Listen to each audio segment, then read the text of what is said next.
as nossas Bíblias no livro de Ezequiel, capítulo 36, versículos 16 a 28.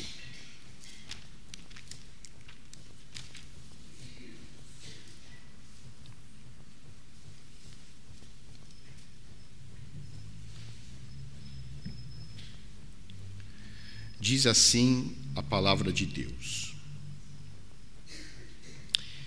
Veio a mim a palavra do Senhor, dizendo: Filho do homem, quando os da casa de Israel habitavam na sua terra, eles a contaminaram com os seus caminhos e as suas ações. Como a imundícia de uma mulher em sua menstruação, tal era o seu caminho perante mim. Derramei, pois, o meu furor sobre eles, por causa do sangue que derramaram sobre a terra e por causa dos seus ídolos com que a contaminaram. Espalhei-os entre as nações e foram derramados pelas terras.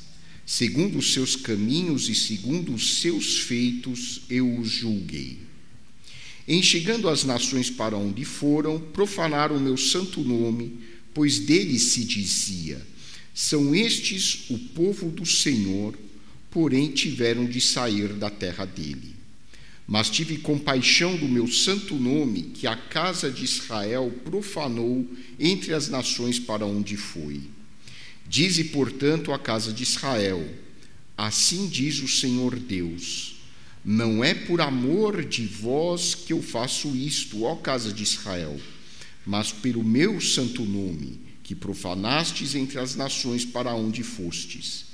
Vindicarei a santidade do meu grande nome, que foi profanado entre as nações, o qual profanastes no meio delas. As nações saberão que eu sou o Senhor, diz o Senhor Deus, quando eu vindicar a minha santidade perante elas. Tomar-vos-ei dentre as nações e vos congregarei de todos os países e vos trarei para a vossa terra. Então aspergirei água pura sobre vós, e ficareis purificados. De todas as vossas imundícias e de todos os vossos ídolos vos purificarei. Dar-vos-ei coração novo, e porei dentro de vós espírito novo. Tirarei de vós o coração de pedra, e vos darei coração de carne.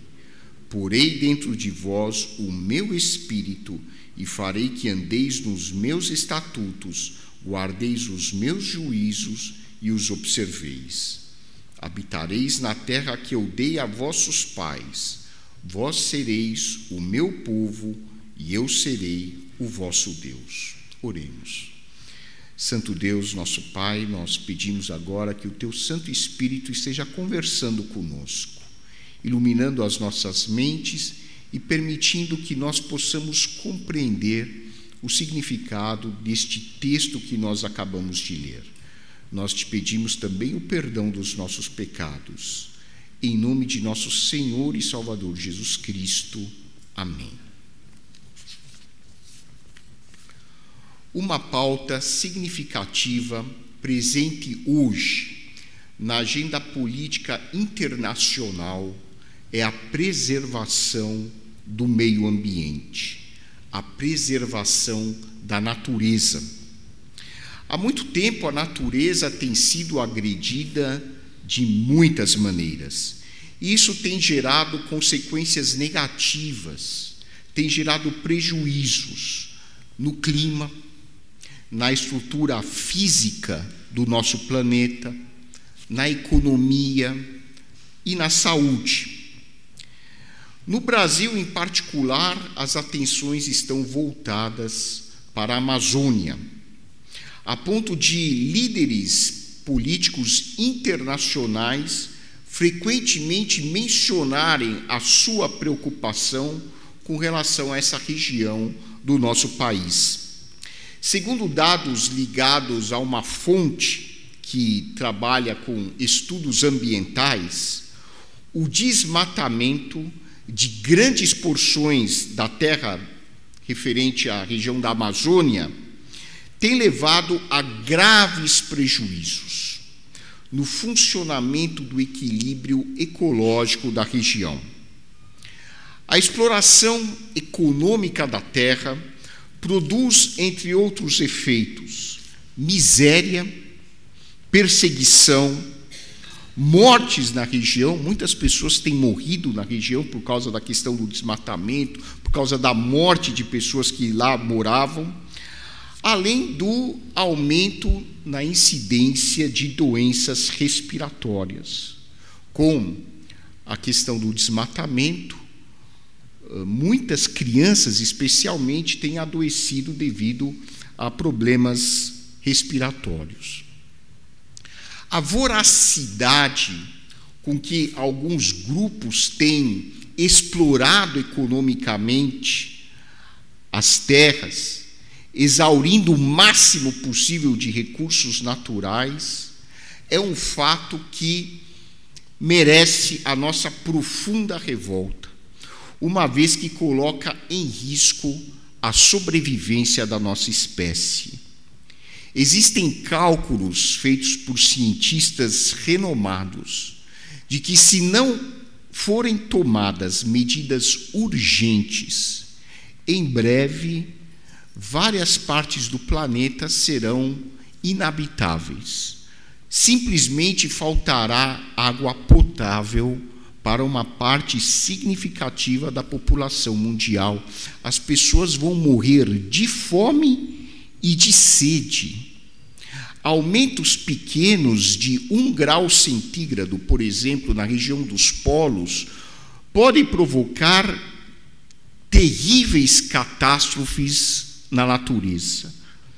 E isso tem ocorrido devido à questão da emissão de gases de efeito estufa. Isso tem ocorrido por causa do desmatamento, e isso é um reflexo da mentalidade do ser humano, que não mede consequências para poder enriquecer, para poder obter vantagens onde quer que ele esteja. Infelizmente, a atitude do ser humano, devido a uma ganância, devido a uma indiferença em relação ao próximo, pode levar simplesmente à extinção da raça humana. Isso pode não levar tanto tempo quanto nós imaginamos. Lamentavelmente, esse fenômeno autodestrutivo da natureza humana não se verifica apenas nos dias de hoje. Isso é muito antigo. E, numa linguagem espiritual repleta de simbolismos, o profeta Ezequiel chama a atenção do povo judeu de sua época para este mesmo fenômeno. O profeta Ezequiel mostra que a terra de Israel havia sido contaminada pelo pecado.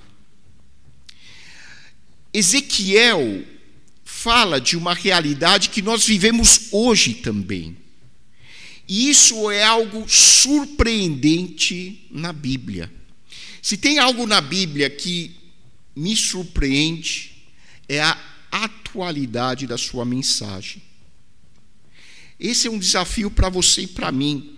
Quando nós lemos a Bíblia, é importante nós procurarmos estabelecer uma ponte entre uma mensagem que foi escrita há milhares de anos atrás e o que acontece nos nossos dias.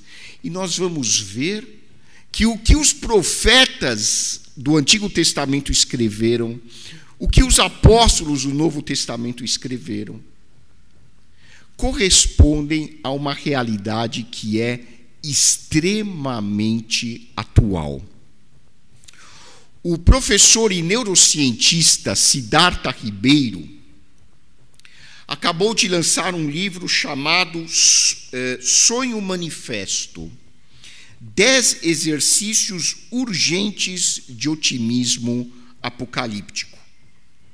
O professor Siddhartha, neste seu livro, fala sobre a urgência de nós mudarmos a nossa mentalidade. Nós somos todos nós. Porque se nós não mudarmos a nossa maneira de pensar e a nossa maneira de agir, nós estamos caminhando para o caos climático.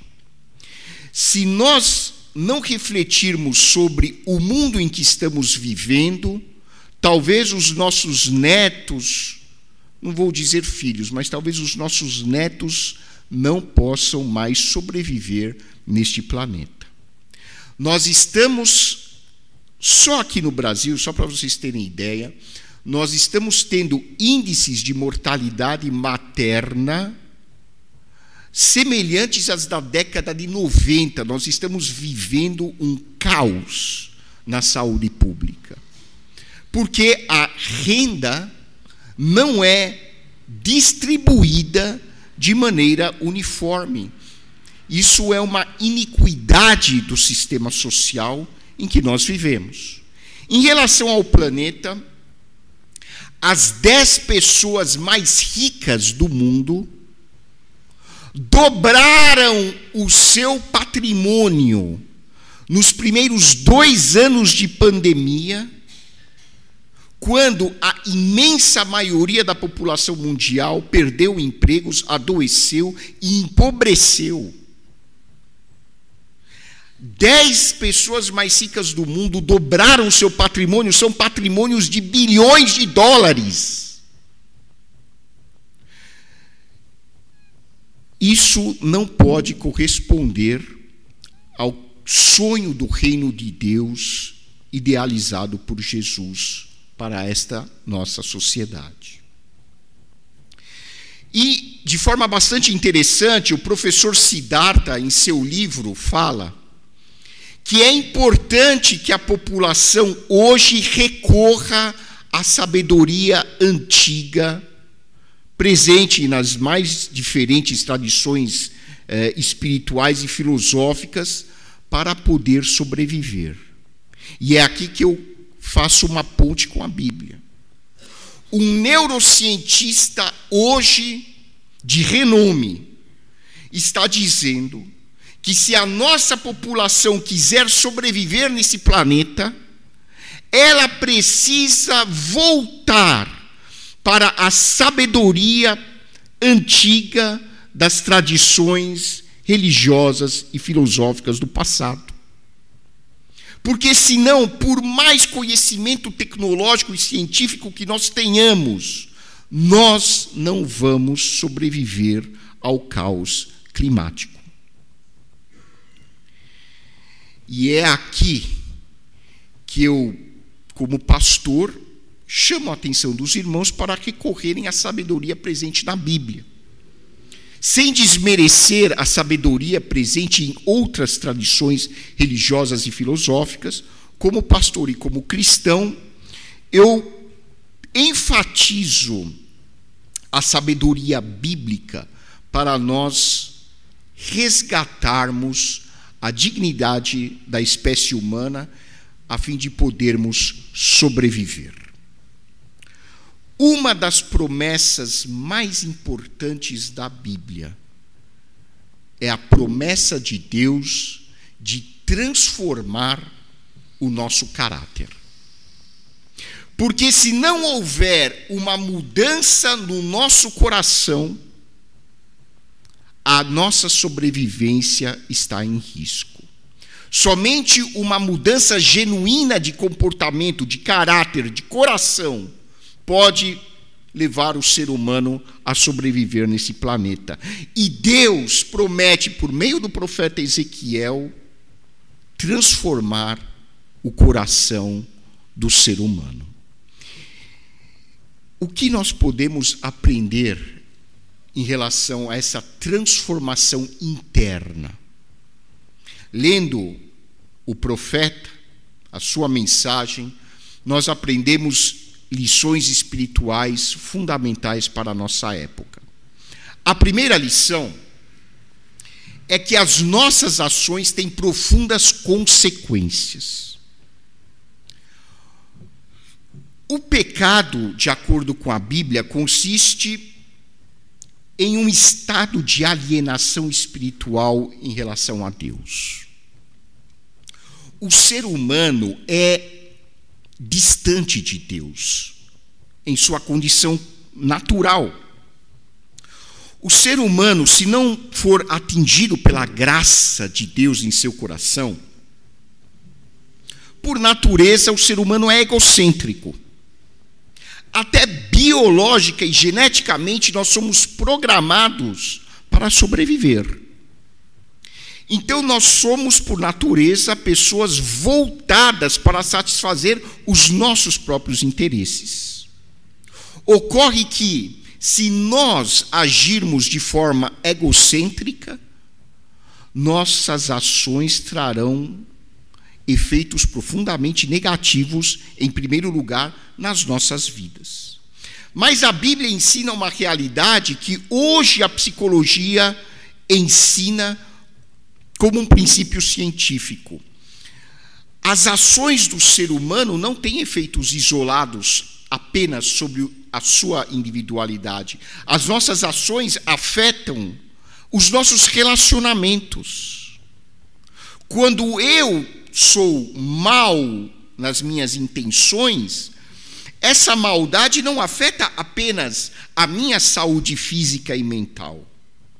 Essa maldade afeta os meus relacionamentos e eu prejudico as pessoas no meu entorno. Eu prejudico o meu cônjuge, eu prejudico os meus filhos, eu prejudico os meus pais. Eu faço adoecer ou crio um clima favorável ao adoecimento das pessoas que comigo convivem. Eu me torno uma pessoa tóxica.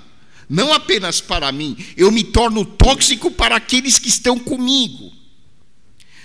O meu trabalho vai refletir o meu adoecimento espiritual. Os meus vizinhos vão sofrer com o meu coração egocêntrico. A sociedade vai refletir a nossa pecaminosidade interna. E o que o profeta Ezequiel ensina aqui é que não apenas as relações são afetadas pela nossa condição existencial alienada de Deus, a própria terra sofre as consequências. O planeta sofre as consequências da nossa pecaminosidade. Ou seja, o meu comportamento gera impactos sucessivos sobre toda a estrutura familiar, social e até estrutura física do planeta em que eu habito. E por isso que o apóstolo Paulo, quando escreve aos Romanos, diz que a natureza geme angustiada, esperando a libertação dos filhos de Deus, a libertação do pecado. A natureza sofre com o nosso pecado. Ezequiel escreveu numa época muito difícil para o povo de Israel. O povo de Israel vivia seguro na Palestina, mas eles haviam se contaminado espiritualmente com a prática dos povos pagãos que moravam em derredor. E os judeus abandonaram os ensinos dos seus profetas, o ensino das Sagradas Escrituras do Antigo Testamento, e passaram, inclusive, a oferecer crianças em sacrifício aos deuses. os judeus do tempo de Ezequiel, na sua maioria, abandonaram os princípios espirituais ensinados por Deus através de Moisés e dos profetas e passaram a seguir os costumes e tradições dos povos que não conheciam Deus. E Deus, por meio do profeta Ezequiel, manda uma mensagem para eles. Vocês foram removidos da sua terra. Por quê? Porque os judeus foram exilados para a terra da Babilônia. Então, Deus fala por meio de Ezequiel: vocês foram removidos da sua terra porque vocês contaminaram a terra onde vocês moravam por causa do pecado de vocês. Vocês poluíram o ambiente onde vocês moravam com as suas práticas espirituais equivocadas.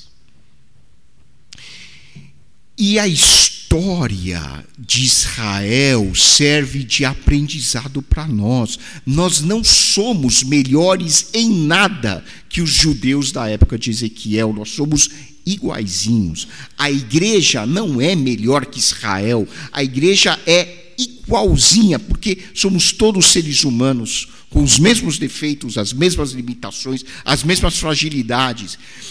E a Bíblia repete as histórias do povo judeu para que nós possamos aprender através das narrativas históricas antigas. A história é uma fonte de sabedoria e de ensino.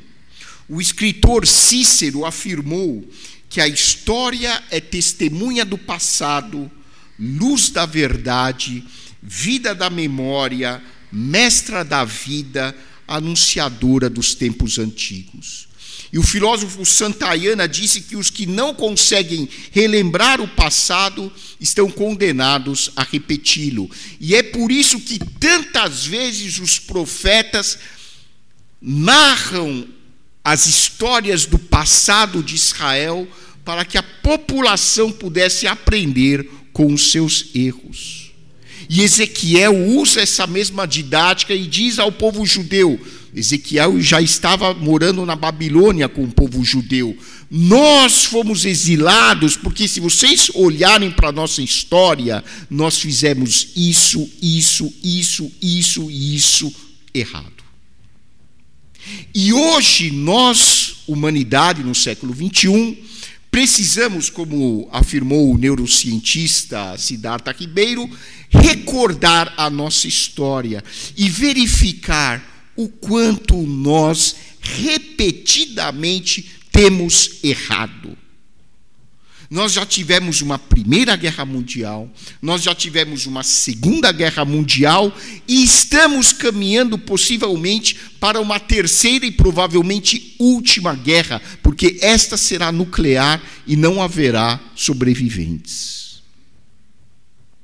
Mas o ser humano continua agindo como se Deus não existisse. E quando o ser humano não leva em conta Deus, ele não leva em conta o próximo. Quando o ser humano não leva em conta Deus, ele não leva em conta a natureza. Quando o ser humano não leva em conta Deus, ele simplesmente negligencia o próprio planeta onde ele habita, porque Deus está em todas as coisas. Eu só posso cuidar do ambiente onde eu vivo se eu acreditar que Deus está presente até mesmo numa partícula de cimento do meu banheiro. Deus está lá. Absolutamente tudo está em Deus. Mas é importante que nós tenhamos consciência de que Deus está em tudo e em todos. O problema não é a ausência de Deus, o problema é a ausência da consciência de que Deus está em tudo. Deus vai continuar sempre em tudo. Nada pode existir se Deus não estiver lá. Ele é a fonte da vida. Nada pode ter existência fora de Deus, não existe isso. Se Deus não estiver presente em algo, esse algo deixa de existir. O ser humano só está vivo, respirando, comendo, porque ele está em Deus. Mas o que os profetas, o que a Bíblia procuram nos ensinar, é que não basta Deus estar presente em tudo. Você e eu precisamos ter a consciência de que Ele está em tudo. Eu não terei coragem de fazer mal ao meu próximo se eu tenho consciência de que Deus está nele. Eu não terei coragem sequer de falar mal do meu semelhante. Não posso falar mal do meu semelhante. Eu posso até falar mal do comportamento do meu semelhante, mas eu não posso falar mal da pessoa do meu semelhante, porque ele tem a semente de Deus dentro dele. Nós fomos criados à imagem e semelhança de Deus. E o profeta Ezequiel ensina que os nossos pecados têm uma ação sistêmica. O nosso comportamento tem uma ação sistêmica, não apenas individual, ela afeta todos os sistemas existentes. O biológico, ela afeta o sistema social, familiar, ela afeta tudo. Vou dar um exemplo simples. Nós temos uma epidemia, mas isso é desde os tempos antigos, de doenças venéreas. As pessoas repetidamente contraem doenças venéreas por uma irresponsabilidade no seu comportamento sexual. Essas doenças venéreas atingem os bebês muitas vezes. E os bebês, às vezes, nascem com graves limitações porque os seus pais foram irresponsáveis. Esses bebês terão muito menos chances de prosperar na vida, porque muitos, inclusive, sofrem problemas mentais, não se desenvolvem como deveriam, e isso gera pobreza, gera miséria, ficarão desempregados. Vejam, uma ação gerando consequências cada vez maiores. É como quando você joga uma pedrinha na água, as ondas. Você só jogou uma pedra na água, só isso. Aí você vê as ondas formando, né, ao redor, em círculos cada vez maiores ao redor dessa pedra. Assim são as ações humanas. O que você faz e o que eu faço tem muitas consequências. E hoje, com o advento da física quântica, a gente sabe que, às vezes, simples mudanças de estrutura podem gerar alterações muito complexas no universo. E nós não estamos refletindo sobre isso. O segundo ensinamento do profeta é que somente a graça de Deus pode transformar o ser humano. Somente a graça. Não existe absolutamente nenhum remédio, nenhuma estratégia humana que mude o coração do homem, a não ser a graça de Deus revelada em Jesus Cristo.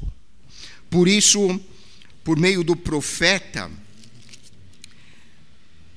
Deus diz a Israel: então aspergirei água pura sobre vós e ficareis purificados.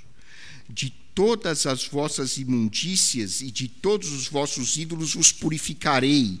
Dar-vos-ei coração novo. Vejam, não somos nós que produzimos um coração novo dentro de nós. Nós não temos esse poder. Você e eu, humanamente, não temos o poder de mudar o nosso caráter. Nós não conseguimos. É Deus quem faz essa obra. Dar-vos-ei coração novo e porei dentro de vós espírito novo. É graça. É graça. Vem de cima. tirarei de vós o coração de pedra e vos darei coração de carne. É Deus quem faz uma verdadeira cirurgia cardíaca espiritual no ser humano. E esta foi a obra que motivou Jesus Cristo para vir ao mundo. Jesus Cristo é a expressão máxima da graça de Deus. O sacrifício de Cristo na cruz é uma metáfora do amor incondicional de Deus que se doa para a humanidade e se oferece para mudar o coração do ser humano. A única coisa que o ser humano precisa fazer é aceitar pela fé a obra de Deus na sua vida. Se o ser humano recusar, Deus não pode fazer nada. É a mesma coisa que uma pessoa que está morrendo de fome, chega alguém com comida, fala, olha, eu trouxe aqui comida, é só você abrir a boca. Se você não tem nem forças para comer, é só você abrir a boca e eu vou colocar a comida na sua boca. E o ser humano pode fechar a boca, ranger os dentes e dizer, eu quero morrer de fome. E essa tem sido a opção de boa parte da humanidade, recusando a oferta da graça de Deus em Jesus Cristo. Quando uma pessoa recusa a oferta da salvação, ela está agindo como uma pessoa doente que recusa o único remédio que pode salvar a sua vida. A obra de salvação é exclusiva da graça de Deus. No versículo 27, o profeta diz, a Deus falando por meio dele, porei dentro de vós o meu espírito e farei que andeis nos meus estatutos, guardeis os meus juízos e os observeis. É Deus quem coloca o Espírito Santo na vida de uma pessoa. E o Novo Testamento nos ensina que isso ocorre quando uma pessoa reconhece que é pecadora e recebe Jesus Cristo em seu coração como Senhor e Salvador de sua vida. Esta é a obra do novo nascimento. A pessoa nasce de novo, mediante o Espírito Santo que transforma o seu coração. E, finalmente, o profeta ensina que um novo coração resulta em uma nova vida. Aqui no versículo 28, Ezequiel escreve, habitareis na terra que eu dei a vossos pais, vós sereis o meu povo, e eu serei o vosso Deus. É uma nova família, é um novo relacionamento.